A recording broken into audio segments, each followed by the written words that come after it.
লেব্রোয়ান to my another video চলে আসলাম আপনাদের জন্য নতুন আরেকটা মিনি ব্লগ ভিডিও নিয়ে। প্রতিবারের মতো শুরু হয়ে গিয়েছে 117তম জব্বরের বলি খেলা।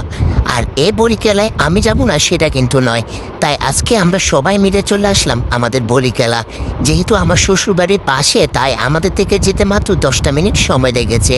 আর আন্দরকিল্লার মোড় থেকে যেহেতু এই মেলা শুরু হয়েছে, আমাদের থেকে যেতে তেমন একটা হয়নি, তাই আমরা তাড়াতাড়ি করে মেলার মধ্যে চলে এসেছি। আর আজকে দুপুরের বেলায় আমরা একসাথে সবাই মিলে খাওয়া দাওয়া করেছি, অনেক বেশি আড্ডা দিয়েছি, অনেক মজা করেছি। আমি মনে করেছিলাম এবার হয়তো মেলাতে যেতে পারবো না, কিন্তু একসাথে আমার মার বন্ধ থাকার কারণে আমরা সবাই মিলে আসতে পেরেছি। আসার কারণে আর এবারের মেলা কিন্তু যেহেতু 2 দিন হচ্ছে এসএসসি পরীক্ষার্থীদের জন্য, 2 দিন হওয়ার কারণে আজকের মেলা কিন্তু প্রায় শেষ। সেক্ষেত্রে জিনিসের দামও ছিল অনেক বেশি, তারপরেও আমরা গতকাল টুকটাক জিনিস কিনে ফেলেছি এবং অনেকটা মজা করে এবারের মেলাটা আনন্দ করেছি। একসাথে অনেকটা মজা করেছি, আড্ডা দিয়েছি। আর এবারের ভিডিওটা এখানেই শেষ করছি। এ পর্যন্ত সবাই ভালো থাকবেন, সুস্থ থাকবেন।